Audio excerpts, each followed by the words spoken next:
ආයුබෝවන් ලිංගේශ්වර පරමශිව දෙවියන් වහන්සේගේ පිට ලැබෙන දිනයක් වෙන්න කියලා. අද දිනේ ප්‍රාර්ථනා කරනවා. ටික කලකින් ඇත්තටම වීඩියෝ එකක් ගේන්න හම්බුන්නේ නැහැ. නොයෙකුත් වැඩ රාජකාරී මැද්දේ තමයි හිටියේ. අද මාතෘකාව තමයි වරමයි මත්ත ශාස්ත්‍රයයි මානසික රෝගයයි පටලවා ගන්න එපා. වරමයි මත්ත ශාස්ත්‍රයයි මානසික රෝගයයි පටලවා ගන්න එපා.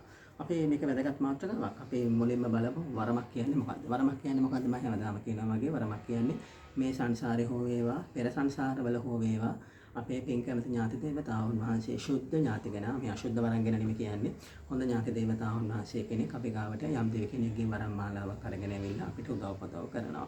අපේ ජීවිතය ඉස්සරහට යන්න උදව්පදව් කරනවා. ඒක දේවාලයක් කරලා වෙන්නත් පුළුවන්, විදේශගත කරලා වෙන්නත් පුළුවන්, ආරක්ෂාවක් දීලා පිටත් වෙන්න අපිට මොනවා හරි ක්‍රමයකින් මේ හැමෝම වරද්දව ගන්න ක්‍රමය තමයි දේවාලෙම කරන්නේ. දේවාලෙම කරන්නම ලැබෙන්නේ නැහැ.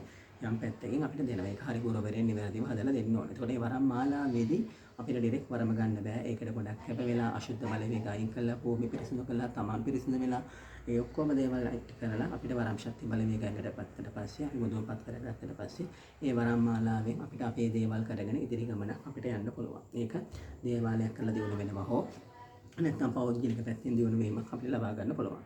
සරවලම කිව්වොත් එහෙම වරමක් ගන්න දෙයියෝ පවා දෙයියන්ගේ ශක්ති මුදුන්පත් කරගන්න දාන්නේ වැඩුව බණ භාවනා කරා තපස් කරා. එතකොට මේක මේ වරමක් ගත්ත කියලා ලංකාව පෙරලන්නේ ලෝකෙ කරන්නේ එහෙම ශක්තියක් ලැබෙන්නේ නැහැ. ඒකට ගොඩක් බණ භාවනාවත් එක්ක ගොඩක් කැපකිරීම එක්ක යන්න ඕන ගමනක්. ඒක හින්දු පුරාණේ පැහැදිලිවම තියෙනවා. දෙවිගොල්ලෝ දෙයියන්ගේ දෙයියෝ වෙලා එන හිබේ බලේ වෙන්නේ එහෙම ආවේ නැහැ. ඒ ගත්ත ක්‍රම වේද තියෙනවා. ඒකම හොඳට දැනගන්න අවබෝධයෙන් හිතුව කටයුතු කරන්න. වරම කියන්නේ එච්චරයි. ඒක ගැන තව තියෙනවා. පැහැදිලි කරන්න මම බොහොම කිටියෙන් පැහැදිලි කරේ. එතකොට මන්ත්‍ර ශාස්ත්‍රය කියලා කියන්නේ මොකද්ද? මන්ත්‍ර ශාස්ත්‍රය කියන එක ඕන කෙනෙක්ට කරන්න පුළුවන්. ඒකට තමන්ගේ පෙරපින් බලයක් අවශ්‍ය වෙන්නේ නැහැ. එතන සාධාරණත්වය අසාධාරණත්වය තීරණය වෙන්නේ නැහැ. මන්ත්‍ර ශාස්ත්‍රයේ වෙන්නේ අෂ්ටකර්මයේ තියෙනවා. අෂ්ටකර්මයේ වශී කර්මයේ, ස්තම්භන කර්මයේ, මාරණ කර්මයේ, මෝහන කර්මයේ වගේ අෂ්ටකර්මයේ ඉගෙනගෙන පෙර ඍෂිවරු ගන්ඨාරූඪ කරපු වේදය එක්කහස වේදයත් එක්ක සැබැදුණු ඒ මන්ත්‍ර ශාස්ත්‍රය තමයි අදටත් ගෙනියන්නේ. එතකොට මේක සිංහල කට්ටඩි පරම්පරාව ඇදුරු මහත්තර විසින් එක වෙනම ශාස්ත්‍රීය කුලව ඔයගොල්ලන්ට හඳුන්වා දීලා තියෙනවා. ඒතකොට මේකේ මන්ත්‍ර ශාස්ත්‍රයක් කරනවා කියන්නේ ලේසි නෑ. ඒ මන්ත්‍ර කටපාඩමින් ඉගෙනගෙන ඒවට අවශ්‍ය පුදවාලක් අන්නේ දේවල් තියලා තමයි මන්ත්‍ර ශාස්ත්‍රයෙන් කටයුතු කරන්න ඕනේ. අෂ්ටකර්ම ඉගෙන ගන්න ඕනේ. මන්ත්‍ර Tamanට බල පිහිටන්න ඕනේ. සමහරුන්ට මන්ත්‍ර කියවලා ලක්ෂ ගණන් මෙතුරුවත් වැඩන්නේ වැඩේ වෙන්නේ. ඇයි වැඩේ වෙන්නේ නැත්තේ? මේ මන්ත්‍ර සිද්ධි කර ගන්න ඕනේ. කටට සිද්ධි වෙන්න ඕනේ. ඉතින් සමහරුගේ සිද්ධි වෙන්නේ නැහැ. ඉතින් එතකොට අපිට අවශ්‍ය වෙනවා ඉතින් සිද්ධි මන්ත්‍ර කියලා මේක සිද්ධි කරගන්න. එහෙම කරලා ඒකට අවශ්‍ය තට්ටුකේ දේනි හදාගෙන පැයෙන් පැයට පොල් කට දුම් දාලා දුම් මල්ලගෙන ගොඩාක් කැප වෙලා මතුරලා තමයි එහෙම කරන්න ඕනේ. සාමාන්‍ය මන්ත්‍ර ශාස්ත්‍රය කරන අයට ඒක දැන් වරන් කෙනෙක්ට වගේ ලේසි නෑ. දැන් වරන් කෙනෙක්ට නම් පැය ගණන් යන වැඩේ බොහොම සුළු වෙලාවකින් අයින් කරන්න පුළුවන්. අරගොල්ල තටුපේ දේනි හදලා ලොකු වැඩ කරන දේ වරමෙන් කරන අයට එයාගේ ඉන්න දේවතාවුන් වහන්සේ ඇවිල්ලා ශරීරයට වැඩිලා හෝ වරමට වැඩිලා වැඩ කරනවා. ඉතින් ඒක නිසා තමයි පොඩ්ඩක් මන්ත්‍ර ශාස්ත්‍රයේ කටයුතු පොඩ්ඩක් අඩු වෙලා ඇදුරු මහත්තරුන්ගේ වෙලා වරම් පැත්තේ වැඩි වෙන්න එකම හේතුව. ඒක දෙයියෝ විසින්ම ගෙනාපු දෙයක් නිසා. මොකද ඒ බිය පහළ වෙච්ච දෙයක් නෙවෙයි වරම කියන එක. අද ඔයාලා දන්නවා. ඉතින් වරම් දේවල් ගොඩාක් තියෙන මන්ත්‍ර ශාස්ත්‍රයෙන් කරන ඒවාට වඩා වරම් වල ප්‍රතිඵල වැඩි. එහෙම වෙන්න හේතුව වරමෙන් ගොඩක් පෙර පිනත් එක්ක තමයි එන්නේ. දැන් අපි දැන් මන්ත්‍ර ශාස්ත්‍රයෙන් කටයුතු කරනකොට අපි දෙයක් මතුරන්න හරිය ඒකට පොද තියලා දිෂ්ටි බලවේගයක් ඇඳුම් කරන්න ඕන. ඊට පස්සේ ඒක මතුරන්න දිෂ්ටියකින් ඒක බලවත් කරන්න ඕන මල් බුලත් කොට. ඊට පස්සේ ආයෙ වෙනම මන්ත්‍ර කියලා ඒක දිෂ්ටි කරන්න ඕන. පුට මන්ත්‍ර, පලිප්පු මන්ත්‍ර මේ දේවල් මේවා කරන්න ඕන. අරකෙදි එහෙම නැහැ. වරමකින් වැඩ කරන ඉබේම ඥාතිය ඇවිල්ලා අදාළ දිෂ්ටිය ඥාතිය සමග ඇවිල්ලා ඒ දිෂ්ටිය ඒකට වැදෙනවා. එතකොට ඒකේ බල පිහිටනවා, ප්‍රාණ පිහිටනවා. ඒක ඔක්කොම වරමින් ඉබේ වෙනවා. අපර ගානේ බොහොම සුළු වෙලාවක වෙනවා. ඉතින් ඒක වරමින් කරන දේවල් බොහොම බල සම්පන්න වෙන්නත් කටයුතු කරන හරියන්නත් ඒක බොහොම පැහැදිලි රුකුලක් බවට පත් වෙනවා. දැන් එතකොට මම අද මාතෘකාව මොකක්ද? වරමයි මන්ත්‍ර ශාස්ත්‍රයයි මානසික රෝගයි පටලව ගන්න එපා.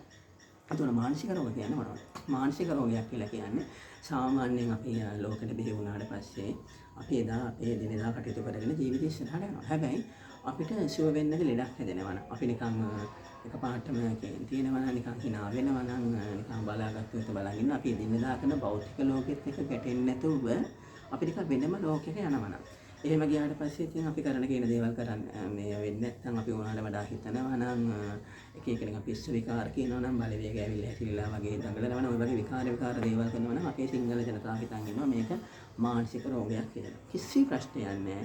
මානසික රෝගයක් නම් මොනවද කරන්න ඕනේ? බෙහෙත් ගන්න යන්න ඕනේ මානසික වෛද්‍යවරයෙක්ව හම්බෙලා. හැබැයි ඒ වෛද්‍යවරයාවත් හම්බ වෙලා බෙහෙතුත් අරගෙන ඒ වෛද්‍යවරයා කියනවා නම් මෙයාගේ ඔක්කොම ටෙස්ට් නෝමල්. මෙයාට කිසිම ලෙඩක් නැහැ කියලා. අපි එතනින් එහාට කල්පනා කරන්න ඕන එහෙනම් මේකේ නොපෙනෙන බලවේගයක බලපෑමක් ඇති කියලා.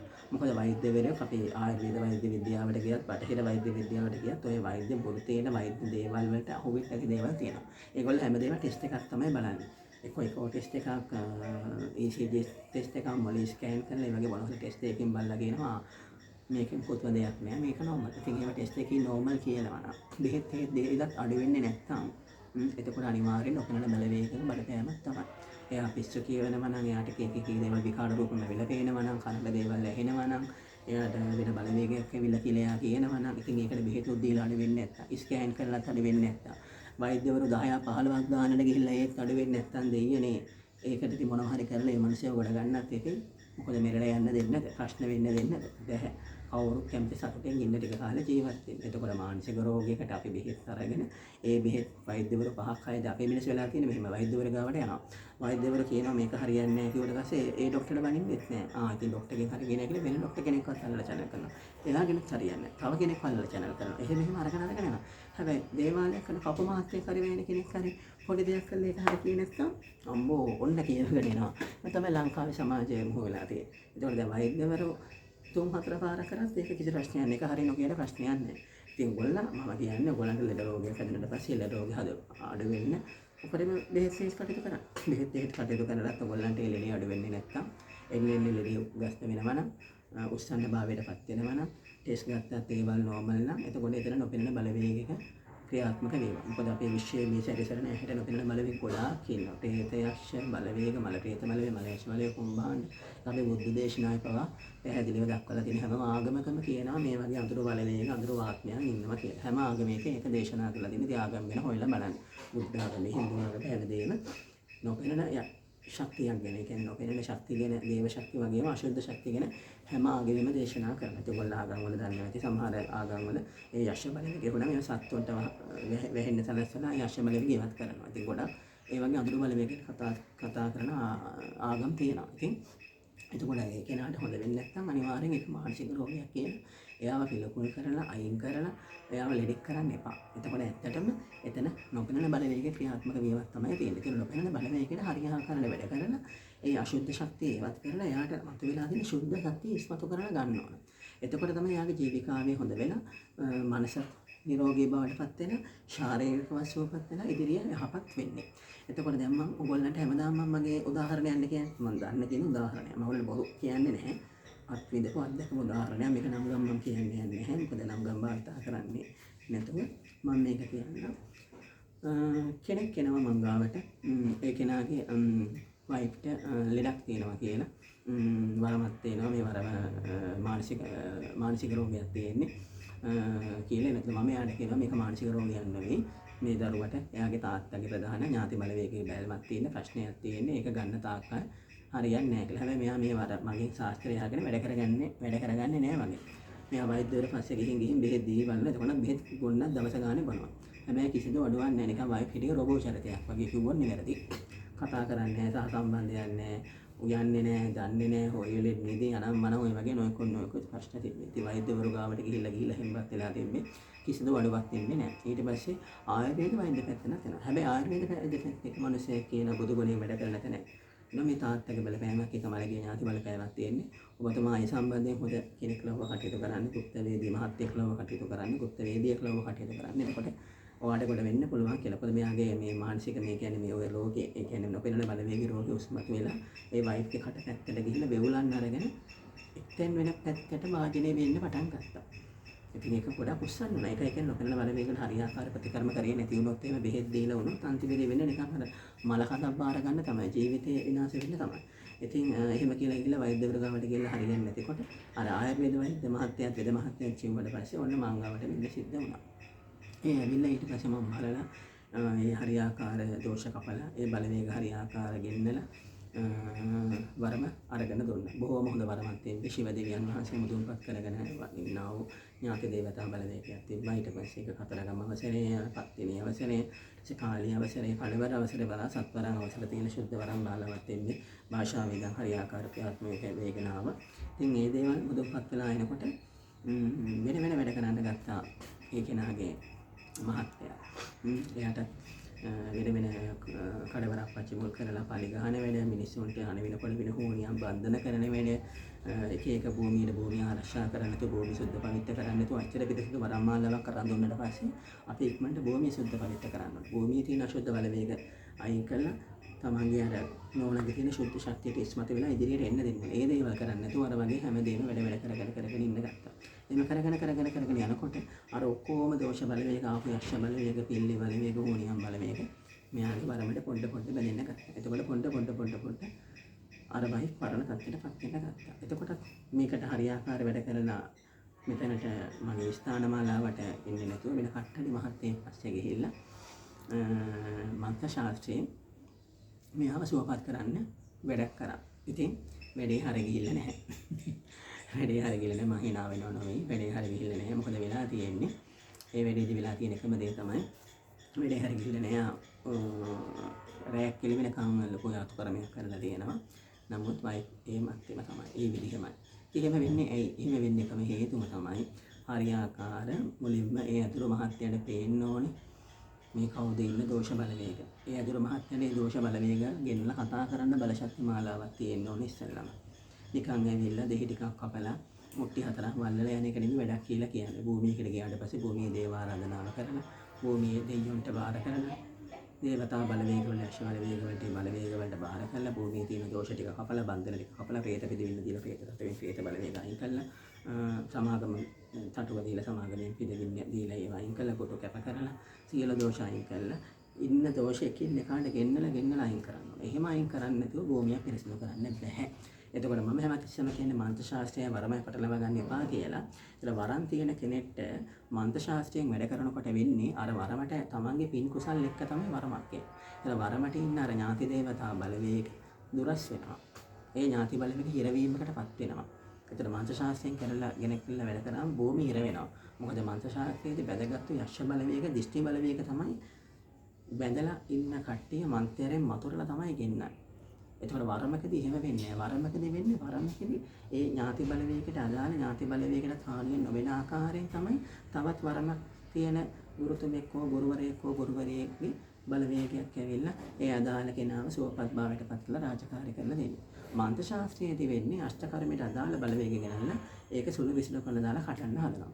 හැබැයි කවදාකවත් ඒ නොපෙනෙන බලවේග අයින් වෙන්නේ නැහැ. නොපෙනෙන බලවේග හිර වෙලා තවත් අර මනස පෙෂේල් වෙලා ප්‍රශ්න වැඩි වෙලා නිරෝග වෙලා පෞල් ප්‍රශ්න වෙලා දුක් කකුල කරදර බාධා රැසයකට මොන වෙලා ජීවිතෙන් පවා වන්ද ගෙවන සිදුවීම් තමයි වෙන්නේ. ඒකයි මම මාසුකාවේදී කියුවේ වරමයි මන්ත්‍ර ශාස්ත්‍රයයි මානසික රෝගයයි පටලවා ගන්න එපා. මානසික රෝගීද අපි හොඳටම බලන්න ඕන එකම දේ තමයි මෙයාට යන්න බලවේග එනවා නම් නොයෙකුත් බලවේග ඇවිල්ලාකට කරදර කරනවා නම් ප්‍රශ්නයක් නැත්තම් මෙයාට වරමන්නක් තියෙන්නේ හොඳ වරම් තියෙන මිනිස්සෙක් ගාවට ගිහිල්ලා ඒකට අදාළ රාජකාරී කරනවා මිසක් මන්ත්‍ර මතුරල දේවල් කරන්න ගත්තොත් ජීවිත හානි වෙනවා. මන්ත්‍රයේදී වෙන්නේ අපි එක බන්ධන කපාගෙන යනවා. පූල් කපනවා, අරවා කපනවා, දෙක කපනවා. ඒකට පද වෙන්නේ. තව බලවේග හිර වෙන්න ගන්නවා. ඉන්න ඥාති බලවේගකට අරගෙන ගැරණිට භූමි දෙල ගන්නවා. ඒගොල්ලෝ පිච්චීමකටපත් වෙනවා. ඒතකොට ඒගොල්ලෝ කෝප වෙලා තව ප්‍රශ්න ඇති වෙනවා. එතකොට ඉන්න හොඳ දේවතා බලවේග දුරස් වෙනවා. අර මන්ත්‍රයෙන් බැලගත්තු යක්ෂ බලවේග, පිල්ලි බලවේග, අඳුරු බලවේග තමයි ඒ අදාළ රෝගියාගේ නිවසත් භූමියක් කරගන්නේ. එතකොට වෙන්නේ මොකද? නැති කරදර නැති වෙලා ඉඩම භූමි ගෙවල් දොරවල් පවා පාළවීමකටපත් වෙලා පොඩ විනාශකාරී මුඛය කරා ඇද වැටීමක් තමයි වෙන්නේ. ඒක නිසා ඔයගොල්ලන්ට වරමක් තියෙනවා නම් ඒ වරමේදී ඔයගොල්ලන්ට කනට එක දේවල් කවුරු හරි ඇවිල්ලා කියනවා නම් මනසට එක දේවල් පේනවා නම් මම මේ සත්‍ය කතාවක් කිව්වේ මනසට දේවල් පේනවා නම් කවුරු හරි මනසට නිතර දෙවෙනි කතා කරනවා නම් එක හඬවල් ඇහෙනවා නම් එක දේවල් තියෙනවා නම් වෛද්‍යවරුන්ට කිව්වට පස්සේ වෛද්‍යවරු කියනවා නම් ඔයාලට කිසිම ලෙඩක් නැහැ. ඔයාලට තියෙන මානසික රෝගයක් කියලා. එහෙම කියලා බෙහෙත් අරගෙනත් ඔයගොල්ලන්ට කිසිදු අඩුවක් නැත්තම් මම කියන්නේ බෙහෙත් ගන්න එපා කියලා. බෙහෙත් අරගෙනත් ඔයගොල්ලන්ට කිසිදු අඩුවක් නැත්තම් සිංහල වෙදකම කරලත් අඩුවක් නැත්තම් බටහිර වෙදකම කරලත් අඩුවක් නැත්තම් මම කියන්නේ මගේ ගාවට එන්න කියලා මං ගාවට ආපු ගේ වඩා සුවපත් වෙලා ඒගොල්ලෝ හොඳට දේවාල කරගෙන යනවා. දේවාල කීපයක්ම මේ ටිකේ ඕපන් වෙලා තියෙනවා අලුතෙන්. දැන් හිට අනිත් දේවාලයක් ඕපන් වෙන්න තියෙනවා. ඉතින් එහෙමනම් අනිවාර්යයෙන්ම හොඳ කෙනෙක් ගාවට යන්න. ගිහිල්ලා බලන්න මොකද්ද Tamanට තියෙන්නේ. Tamanට වරමක් නම් තියෙන්නේ වරමත් එක්ක බැඳිලා ඉන්න අශුද්ධ බලවේග තමයි මනස වේවුල් කරලා නොයෙකුත් ප්‍රශ්න ඇති කරලා දාන්නේ. එතකොට ඒකට අපි දැනගන්න ඕන හොඳ গুপ্ত වේදියෙක් ලව්ව ඒ දෝෂාන්තිකාර බන්ධන බලවේග ඉවත් කරලා එයාව පුළුවන් තරම් පින්නට දහමට යොමු කරන්න. පුළුවන් තරම් ආත්මය සෝපත් කරන්න ඕන. මොකද දැන් මම මගේ ශරීරය ගත්තොත් මම මගේ ශරීරය පමණයි. මගේ ආත්මයක් නැව කෙනෙක්ටම ආත්මයක් අපි දැන් හොස්පිටල් එක කියලා. ඒතර අපි මැරුණාට පස්සේ ශරීරය අතාරිනවනේ. ওই හොස්පිටල් එක තමයි ගිහිල්ලා ඉස්සරහට ඉපදෙන තීමත් ඉපදෙනවද නැත්නම් නිරයට යනවද දිව්‍ය ලෝකේ යනවද කොහේ යනවද කියලා තීරණය වෙන්නේ ඕක තමයි. ඉතින් එතකොට ආත්ම පුළුවන් තරම් සුවපත් කරන රාජකාරී කරන්න. ආත්මය බලවත් කරන්න. ආත්මය බලවත් කරන්න අර දෝෂ බන්ධන බලවේගය ඉවත්ලා යනවා. එතකොට එයාගේ දේවතා බලවේග හරහා එයාට ලැබෙන්න ඕන ශක්ති බලවේග හරියාකාර ලැබිලා ජීවිතයේ සුවපත් වෙලා ඉදිරියට යෑමක් තියෙනවා. අපි එහෙම වරමක් තියෙනවා කියලා දැනගෙන හොඳ ශුද්ධ ශක්තියක් තියෙනවා දැනගෙන අපි ඒකට මන්ත්‍ර වලින් වැඩ කරන කෙනෙක් ගෙනල්ලා ඒකට දෙහි කපලා යන්ත්‍ර දාලා නූලකට ගහලා එකට කරන්න ගියොත් එන්නේ අර තියෙන ශක්තිය තව තවත් හිර වෙලා ඒක නැති වෙලා විනාශ වෙලා යනවත් එක්ක දේව ශාපත් වෙදිලා දේව කෝප මොකද වරන් අවසරයක් තියෙන දෙවියන්ගේ අවසරයක් තියෙන කෙනෙක්ගේ ආත්මයක් කියලා දැක්කේ දේව ශාපත් වෙදිනවා දේව කෝපත් වෙදිනවා භූමිත් තිර වෙලා නැති අශ්ව බලවේග භූමි අඟවලු කැපාරා තියෙන වරවන් නැති වෙලා විනාශ වෙලා මුළු ජීවිතේම පවා වන්දි ගෙවන්න සිද්ධ වෙනවා. ඒක නිසා හොඳට කල්පනා කරන්න මේක බලන් ඉන්න ලංකාවක් බලනවා ලෝකයක් බලනවා හැමෝටම මට කියන්න තියෙන්නේ ඔයගොල්ලන්ට මොනම හරි ප්‍රශ්නයක් තියෙනවා නම් ඔයගොල්ලන්ට බලවේග ඔළුවට කතා කරනවා නම් කනට කතා කරනවා නම් එකට එක එක සිදුවීම් වෙනවා නම් ඒකට ඔයගොල්ලෝ බෙහෙත් වලින් ඖෂධ වලින් ડોක්ටර්ලා channel කරලා ප්‍රයිවට් ડોක්ටර්ලා ස්පෙෂල් මානසික වෛද්‍යවරු ස්පෙෂල් කට්ටියව බෙස්ට් සර්ජන්ලා channel කරලවත් ඔයගොල්ලන්ට කිසිදු අඩුවක් නැත්තම් අනිවාර්යෙන් නොපෙනෙන බලවේග ක්‍රියාත්මකයි. එතකොට ඒ බලවේගයට අනිවාර්යයෙන්ම গুপ্ত ලෝකෙන් නොපෙනෙන ලෝකෙන් දෙවියන් හරහා රාජකාරී කරන්න ඕන නිසා තවත් බෙහෙත් ගත්තා කියලා තේරුමක් නැහැ. ඉතින් බෙහෙත් තරම් අඩු වෙනවා නම් හොඳ අඩු වෙන්නේ නැත්නම් ඒකට මොකක් කර උත්තරයක් තියෙන්න ඕන. ඉතින් ඒකට එන්න හරියාකාරයේ තියෙන දෝෂ බලවේග අයින් කරලා ඔයගොල්ලන්ගේ ශුද්ධ ශක්තිය ඉස්මතු කරලා ඒ පිහිටට ඉන්න ඥාති දේවතාවුන් වහන්සේ හරියාකාර අරගෙන ඒක ඔයගොල්ලන්ට දේවාලයක් කරන්න වෙන්න පුළුවන්. නැත්නම් ඔයගොල්ලන් ඉදිරි දියුණුවට වෙන්න පුළුවන්. නැත්නම් ඔයගොල්ලන් විදේශගත කරලා දියුණු වෙන්න පුළුවන්. මොකද මං ගාවට ආපු වරංගෝලේ හැමෝම දේවාල කරේ නැහැ. සමහරව හොඳ ඥාතියන් දෙට ඒගොල්ලන් විදේශගත කරවන්න බැරුව හිර වෙලා තිබුණා. පස්සේ ඒගොල්ලෝ විදේශගත වුණා. සමහරවට රැකියාවල් නැති රැකියාව ලැබුණා.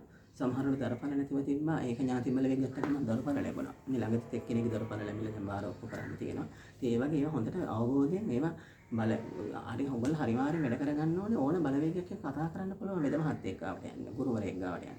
දැන් මම ගාවට ආවම මම ඕන බලවේගයකින් කතා කරලා බලවේග ගෙන්නන්න පුළුවන් වෙනවා. බලවේග ගෙන්නන්න බැරුව නිකන් මතුරලා නිකන් පොත බලාගෙන නිකන් මතුරලා දෙහි ටිකක් කපලා මුට්ටියක් බලලා යන්න. ඒ වගේ පොතේ ගුරාලගෙන් වැඩ කරගන්න යන්න එපා. පොතේ ගුරු මහත්වරුන්ගෙන් වැඩ කරගන්න ගිහිල්ලා ඔයගොල්ලන්ට තියෙන ශක්තියක් නැති වෙලා බොරුවට මුදල් හදලා වියදම් කරගන්න එපා.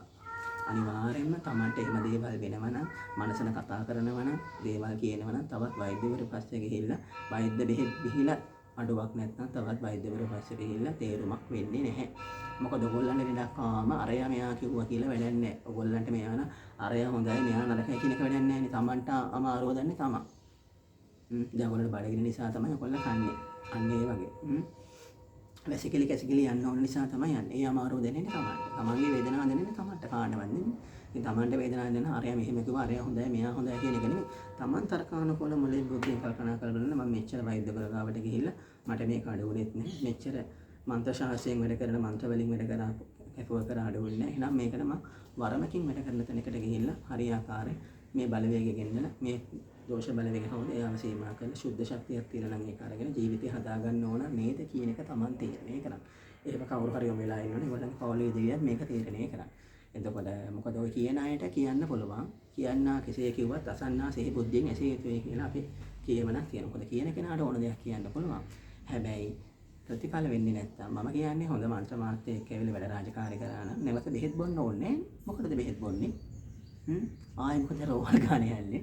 මන්ත්‍ර ශාස්ත්‍රයෙන් වැඩ කළා හරිය ගියා නම් මොකටද රෝහල් ගානේ යන්නේ? මොකටද බෙහෙත් බොන්නේ? ඕන්නේ බෙහෙත් නවතින්න ඕන. මනස සුවපත් වෙන්නේ යා නොපෙනෙන බලවේග අයින් කරලා දෝෂ බලවේග අයින් කරලා සුද්ධාත්ම ඉඳුවා නම් සුද්ධාත්ම හරහා ඉදිරිය යහපත් වෙනවා. ඉතින් අපි දෙන්නට බෙහෙත් නොබල තැනට අපි වරන් හදලා දීලා තියෙනවා. කරලා දීලා තියෙනවා. ඕන වෙලේක අපි ෆෝන් එකෙන් පවා මම සමහර ලෙඩුන්ව ෆෝන් එකෙන් පවා කියන්නේ ෆෝන් එකෙන් මගේ භාෂා මන්ත්‍රය උපයෝගී කරගෙන මෙහි ඉන්න දුර ඉන්න ලෙඩුන්ව මම මෙහි ඉඳන් හොඳ කරලා තියෙනවා. ඒ වෙලාව සත්‍ය ප්‍රතිඵල දැන් අත්විඳින්න යනවා. යන කාල හෝරාවක පසු වෙන්නේ. ඉතින් ඒක නිසා ඒක හොඳට මනසට බුද්ධියට ගන්න. අනිත් එක තමයි වරමක් හැමතිස්සෙම ලැබෙන්නේ හොඳ වැඩ කරන්න නිසා නරක වැඩ කරන්න නෙමෙයි. එහෙම කරන්න තමන්ගේ වරම් තහංචි වැටෙනවා, සීමා වෙනවා. දෙයියන්ගේ සේව සීමාවට එනවා. තමන්ගේ පොඩ්ඩ තමන්ගේ ඥාතිය නැති වෙලා ඒ වගේම රඟපාන වෙන පිල්ලි බලවේගයක් ඉන්න. ඕක තමයි වෙන්නේ. ඉතින් ඒක නිසා අපි පුළුවන් තරම් අර සර්ව සාධාරණ පැත්තෙන් වැඩ රාජකාරී කරන්න ඕන. විශේෂයෙන්ම ගුරු භක්තියත් එක්ක යන්න ඕන. නැත්නම් ඔක්කොම දේවල් ඉවරයි කියන එකත් හොඳට මතක තියාගන්න. ඔයගොල්ලන්ට මානසික සම්බන්ධ මොනවා හරි ගැටලුවක් ආවොත් අනිවාර්යෙන් හොඳ ಗುಪ್ತ වේදී මහත් එක්ක මම කියන්නේ මං ගාවට එන්න කියන එක නෙමෙයි මාකට් කිරීමක් නෙමෙයි. හොඳ කෙනෙක් ලව්ව ඒක චෙක් කරගෙන ඒ අඳුරු ආත්ම කළු මායා අඳුරු ආත්මයි කියලා ආලෝක කිරණ මාලාවෙන් වැජෙන්නා ශුද්ධ දේවතා සුද්ධ ආත්ම ලං කරගන්න. එහෙම ලං කරගත්තොත් තමයි ජීවිතේ සාර්ථක භාවයටපත් වෙන්නේ. නැත්තම් මානසික රෝග කිය බෙහෙත් බිබි ජීවිතෙන් පවා වන්දි ගෙවන්න තමයි සිද්ධ වෙන්නේ. එහෙනම් මේ ගැන පොඩ්ඩක් වශයෙන් බුද්ධිය කටයුතු කරන්න. වරමයි මන්ත්‍ර ශාස්ත්‍රයයි මානසික රෝගයි පටලව ගන්න එපා. වරමක් තියෙන කෙනෙක්ට කවදාකවත් මන්ත්‍ර ශාස්ත්‍රයෙන් වැඩ කරලා හරියන්නේ නැහැ. වරමක් තියෙන කෙනෙක්ට වරම් තියෙන කෙනෙක්ම තමයි වැඩ කරන්න ඕනේ. මන්ත්‍ර ශාස්ත්‍රයෙන් වැඩ කරනවා නම් දෝෂ කපන්න දිගුරු වෙන්න ඒක හොඳයි. මේ වරමයි මන්ත්‍ර ශාස්ත්‍රය ගැලපී වැඩ වෙන්නේ නැහැ. වරමක් එන්නේ හැමතිස්සෙම පින්පෙත් එක්ක. මන්ත්‍ර ශාස්ත්‍රයේ ඉන්නේ අපිට හොඳ හෝ නරක වැඩේ හෝ කරනවා. ඒකයි මේ මන්ත්‍ර කරන කට්ටියගේ ජීවිත බව ගොඩක් අර සාර්ථක වීමක් නැත්තේ. මොකද ඒගොල්ලෝ සර්වසාධාරණව බලන්නේ නැහැ. මානසික රෝගිකෙදි වෙන්නේ මානසික රෝගයන් නම් බෙහෙත් තරම් හොඳ වෙන්න ඕන. හොඳ වෙන්නේ නැත්නම් එතන නොපෙනෙන බලවේගය යන්නේ. ඒක මනසට නම් ඇවිල්ලා තියෙන්නේ නොපෙනෙන බලවේගය. එයාට එනවනම් කතා කරනවා නම් දැනෙනවා නම් ඒකට වරන් තියෙන කෙනෙක්. ඒ නොපෙනෙන බලවේගයකට එන කෙනෙක් වරන් තියෙන කෙනෙක් තමයි ආව සුවපත් කරන්න ඕන. නැතුව ඒකට මන්ත්‍ර ශාස්ත්‍රයෙන් වැඩ කරා කියලා කවදාකවත් මේ වෙන්නේ ශරීරය පිච්චෙනවා, ශරීරය කෙර වෙනවා, වේදනාවල් එනවා, නොයෙකුත් දුක්ඛම් වල කරදර බාධා රැතකට මුහුණ පාන සිද්ධ වෙනවා. ඉතින් නුවණින් බුද්ධියෙන් කටයුතු කරන්න. කවදාකවත් වරමයි මන්ත්‍ර ශාස්ත්‍රයයි මානසික රෝගයයි පටලවා ගන්න එපා. එහෙම දෙයක් තියෙනවා නම් අනිවාර්යෙන් හොඳ වරමක් තියෙන කෙනෙක්ගෙන් ඒක සුද්ධ පවිත්‍ර කරගෙන ඉදිරි ගමනක් යන්න කියමින් අදටම සමුගන්නවා. ඉදිරියට අපි මාතෘකා දෙක තුනක් කතා කරන්න තියෙන වැදගත් මාතෘකා දෙක තුනක්. ඒ වලින් නැවත හමු වීමේ බලාපොරොත්තු වෙමි. මේක හොඳ ඔයගොල්ලන්ට හිතන්න දෙයක් වෙයි කියලා මම හිතනවා. ඔයගොල්ලන්ට හිතන්න මේක බොහොම වැදගත් කාරණාවක් වෙයි කියලා මම හිතනවා. එහෙනම් උතුම් ලිංගේශ්වර පරම ශිව දෙවියන් වහන්සේගේ පිහිට ලැබෙන දිනයක් වෙන්න කියලා හදවතින්ම ප්‍රාර්ථනා කරනවා. දෙවි පිහිටයි.